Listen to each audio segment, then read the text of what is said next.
The graduation dinner at Rosewood Manor was supposed to be a celebration. My cousin Jessica had just finished her MBA at Northwestern, and Aunt Carol had spared no expense for the family gathering. The private dining room overlooked the lake. The menu featured dishes that cost more per plate than most people spend on groceries in a week, and the guest list included 3 generations of the Morrison family. I should have been happy for Jessica. She'd worked hard for her degree, landed a consulting job at McKinsey, and clearly had a bright future ahead. The problem was that every family gathering had become an opportunity for relatives to analyze my life choices and find them wanting. "Jessica's starting at $140,000, Aunt Carol announced proudly, raising her wine glass. "Plus signing bonus and benefits. A real career with real opportunities." The table murmured appreciative congratulations. Jessica smiled modestly, though she was clearly pleased with the attention. At 26, she represented everything the family considered success. Prestigious education, corporate job, clear advancement path. I sat at the other end of the table, quietly eating my salmon and listening to the familiar rhythm of family expectations. At 29, I was the one who disappointed everyone by choosing a different path. "And what about you, Alex?" Uncle Robert asked, turning his attention my way with the slightly forced enthusiasm relatives use when addressing family disappointments. "Still working on your little projects?" The little projects reference made me smile internally. It was how they described my work for the past 7 years, ever since I'd graduated from college and declined the corporate recruiting offers that had impressed them so much. "Still keeping busy," I replied diplomatically. "Busy with what exactly?" Aunt Carol pressed, her tone suggesting she already knew the answer wouldn't meet her standards. "Last I heard you were doing something with computers?" "Technology consulting," I clarified. "I help companies optimize their digital infrastructure and investment strategies." Jessica leaned forward with genuine interest. "That sounds fascinating. What kind of companies?" Before I could answer, Aunt Carol waved dismissively. "It's one of those internet things. Websites and apps and whatever. Not a real business." Uncle Robert nodded knowingly. "The problem with that industry is there's no stability. Today's technology is obsolete tomorrow. You need something with solid fundamentals." "Like hospitality," Aunt Carol added, gesturing toward the elegant dining room around us. "People will always need places to stay, quality service, real experiences. That's why our hotel chain has been profitable for 15 years. She wasn't wrong about the profitability. Morrison Hospitality Group had grown from a single boutique hotel to a chain of 12 properties across the Midwest. Aunt Carol had built it methodically, focusing on business travelers and weekend getaways in second-tier cities. It was impressive work and genuinely successful. What she didn't know was that I'd been studying her business model for years.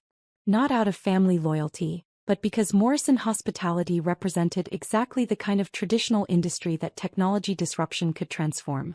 They'd built their success on information asymmetry, location advantages, and customer service differentials that were increasingly obsolete in the digital age. "The key," Uncle Robert continued, "is building something tangible. Hotels, restaurants, retail spaces. Things people can see and touch. Real assets," Aunt Carol agreed. "Not computer files that could disappear overnight." Cousin David, Jessica's older brother, joined the conversation from across the table. "Alex, no offense, but don't you think it's time to consider a more traditional career path? You're almost 30. The comment stung, though I tried not to show it. The assumption that my age somehow invalidated my choices was familiar territory in family discussions. "I mean," David continued, "what's your 5-year plan? Your 10-year plan? How do you build wealth and stability with internet consulting?" It was a fair question, delivered with what seemed like genuine concern. David worked in commercial real estate, owned a house in the suburbs, drove a BMW, and represented everything the family considered responsible adulthood. "Those are important considerations," I agreed, not wanting to start an argument at Jessica's celebration dinner. That's when Aunt Carol delivered the verdict that would change everything. She set down her wine glass with the definitive click that always preceded her most authoritative pronouncements. Her expression was patient but firm, like a teacher explaining basic concepts to a struggling student. "Alex, honey," she began, using the tone she'd perfected over 15 years of family gatherings, "I think we all care about you too much to keep pretending this is working. The table went quiet, sensing that something significant was about to be said. "You're a smart person," she continued, "but you're living in a fantasy. This whole entrepreneur thing, the technology consulting, the flexible lifestyle, it's not sustainable." Uncle Robert nodded supportively. "Carol's built a real business. She understands what it takes. The hospitality industry requires serious capital, operational expertise, regulatory compliance, staff management," Aunt Carol explained. "Real business skills that take years to develop." She looked around the table, gathering support from relatives who'd been having similar conversations about my career choices for years. "What you're doing isn't entrepreneurship," she concluded with absolute certainty. "It's playing pretend. Stop playing pretend entrepreneur and get a real job like normal people." The relatives nodded in agreement, their expressions mixing concern with relief that someone had finally said what they'd all been thinking. Jessica looked uncomfortable, probably wishing her graduation dinner hadn't become an intervention about my life choices. I simply said, "Good advice." The conversation moved on to other topics. Jessica's apartment search in Chicago, David's real estate deals, plans for the family vacation. I continued eating quietly, participating when directly addressed, but mostly listening to discussions about careers and life paths that made sense to everyone except me. After dinner, I congratulated Jessica privately and drove home to my modest apartment, thinking about Aunt Carol's comments. The "pretend entrepreneur" phrase echoed in my head, along with the certainty in her voice when she dismissed everything I'd worked toward for 7 years. What she didn't know, what none of them knew, was exactly what I'd been building during those 7 years of playing pretend. It had started during my senior year of college when I developed a simple app for managing study groups. Nothing revolutionary, just a tool that helped students coordinate schedules and share resources. But it had taught me about user experience, market research, and the gap between what people said they wanted and what they actually used. After graduation, I turned down corporate job offers and used the app development skills to start freelance consulting. Small projects at first, helping local businesses build websites, optimizing their online presence, developing simple software solutions for operational problems. The work was interesting and profitable, but more importantly, it gave me insight into how traditional businesses operated and where technology could create efficiencies. I started seeing patterns across industries, understanding how digital transformation could unlock value in unexpected places. By year 3, I wasn't just building websites. I was analyzing business models, identifying investment opportunities, and developing strategies for technology-driven growth. The consulting work was funding a much larger project, building an investment portfolio focused on companies that were transforming traditional industries. By year 5, that portfolio was worth $12 million. By year 7, it had grown to over $200 million. And as of this month, my technology-focused investment portfolio was valued at approximately $750 million. None of my family knew, of course. Why would they? I lived modestly, drove a reliable but unremarkable car, and talked about technology consulting in vague terms that didn't invite detailed questions. My success was built on understanding market dynamics they dismissed as fantasy, investing in companies they didn't comprehend, and generating returns from businesses they considered not real. The morning after Jessica's graduation dinner, I was reviewing portfolio performance when my investment manager called. "Good morning, Alex. I wanted to discuss the hospitality sector holdings." Rebecca Martinez had been managing my investments for 4 years, ever since my portfolio had grown beyond what I could handle personally. She was brilliant, discreet, and completely focused on results rather than explanations. "What's the situation?" I asked, though I suspected I knew where the conversation was heading. "Several of our positions are underperforming projections. Traditional hotel chains, restaurant groups, hospitality management companies. The sector is facing significant headwinds from technology disruption." I pulled up the relevant files on my computer, scanning performance data for companies I'd been tracking for months. The numbers told a clear story. Traditional hospitality businesses were struggling to compete with platform-based alternatives that offered better pricing, more flexibility, and superior user experiences. "What's your recommendation?" "Divest the entire sector. $750 million in holdings, representing about 43% of your current portfolio. The capital could be redeployed to higher growth opportunities in fintech and sustainable technology. I looked at the list of companies we'd be selling, noting which ones supplied services to Morrison Hospitality Group. Aunt Carol's business was built on relationships with exactly the kind of traditional suppliers and service providers that were becoming obsolete. Execute the divestiture, I decided. Full liquidation by end of week. All $750 million? All of it. What I didn't mention was that the hospitality sector divestiture would do more than just improve my portfolio performance. It would also eliminate funding for the suppliers, service providers, and business partners that companies like Morrison Hospitality Group depended on for their operations. Rebecca handled the logistics with her usual efficiency.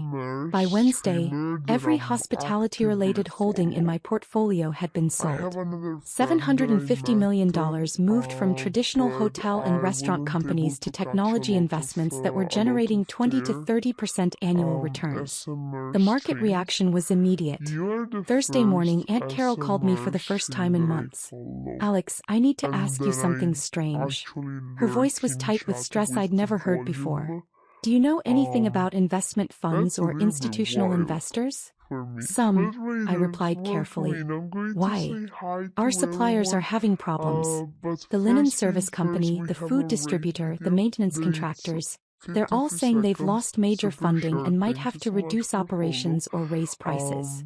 I made appropriate concerned noises while opening my laptop to check the specific companies she was mentioning. All of them had been part of my hospitality sector holdings. It's weird, she continued. It's not just one or two companies. It's like someone pulled funding from the entire industry all at once. That does sound unusual, I agreed.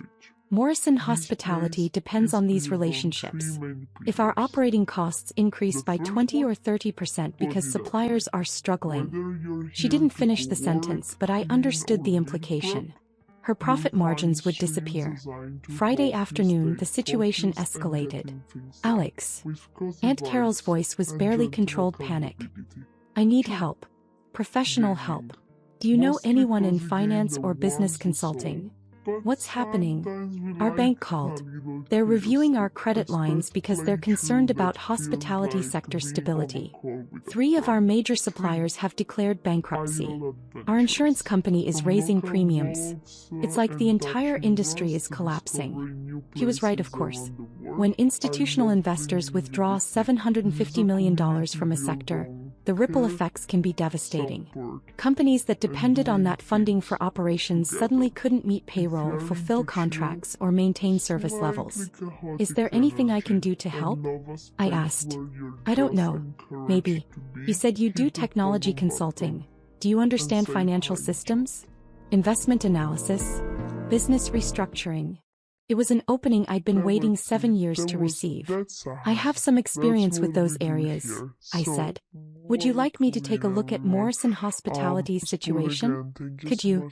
I know the family hasn't always been supportive of your career choices. But I'm desperate. I don't know who else to ask.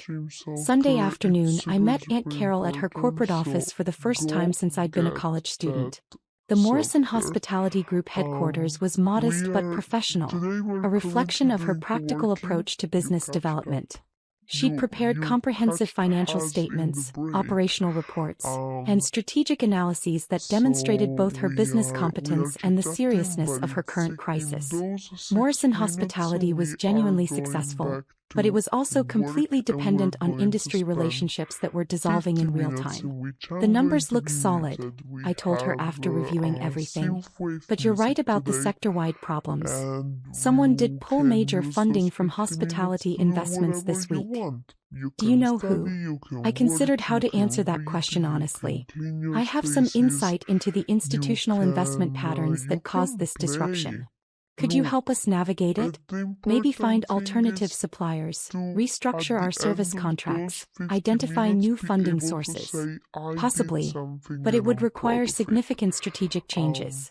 Morrison Hospitality would need to embrace technology integration, digital transformation, operational efficiency improvements. Aunt Carol looked skeptical. You mean the Yeah, internet stuff you've been working on? 50%. Among other 50 things, yes, yes. 50 She no. was It's quiet for a just that long when I moment, weighing read, pride I against relax a necessity. lot. What would that look like? Over the next 2 hours, I walked through a comprehensive restructuring plan that would modernize Morrison When Hospitality's I read, operations while oh preserving the my service god, when I quality that had read, I made them relax a successful. lot. It was technically And complex, then I operationally start, challenging, and enough entirely if I feasible with proper relax implementation. mainly on This is stream, sophisticated work, I she said start finally. yawning so Where did you much. learn business analysis like this? That's your next 7 years door. of technology consulting Hello, I taught me hope how you're traditional doing industries can great. adapt to digital disruption. Stream is I've going helped dozens well. of companies navigate similar Let transitions. me give a And you shout think out. this would I'm work for going to Morrison give you. Hospitality? I I think can't it's your give you the best option for fancy one surviving the anymore, current so market I'm going to conditions. give the Aunt regular Carol gathered shout the out so documents you I'd have the prepared, her list expression of thoughtful. people that Alex, I owe you an traded. apology. What you've So this shown me is the today, first this link isn't that you pretend see entrepreneurship. No, it's not. in the What chat, would you charge so for consulting work like please this? share I a smiled, lot of thinking about her love comments at Jessica's and share a graduation dinner lot of just love 1 week to the earlier. riders. My standard rate is There are supporting $250,000 for cause and comprehensive our strategic partner restructuring. push. Her eyes widened. So if $250,000? you're Plus into equity participation if the super plan succeeds. cozy Usually 5 to vibes 10% and ownership stake. gentle You vibes charge that much for and technology consulting? ASMR, I charge that there much is for not, saving companies from I mean, industry-wide as disruption someone caused by that usually institutional investment doesn't withdrawal. enjoy The irony hit her all ASMR, at once. The the pretend ASMR, entrepreneur she'd dismissed was now offering to save her business it's from the very market really, forces I'd really helped nice. create. The investment So withdrawal, she said please be slowly. sure Do to you know check who was them behind out it? I and looked out the window at the Morrison Hospitality building, to pay thinking back about the 7 rate. years of family gatherings where my career Priors had been was dismissed as mean fantasy while I'd and been building a Grumble portfolio worth welcome in, $750 Spurs million. welcome in, Lost Someone who welcome understood in. that traditional hospitality I businesses leave were a vulnerable to welcome in. If technology I disruption and decided to mispronounce your reallocate nicknames, capital to feel higher growth absolutely free to opportunities. correct Do you me. know them personally? I You could say struggle a that. lot, Aunt but Carol I'm was really quiet happy for a to have long you moment, here. Alki, processing implications that hello, extended beyond business Marty, restructuring. Alex, hi, how exactly are how you successful doing? has I'm your doing technology great, consulting thank you. been?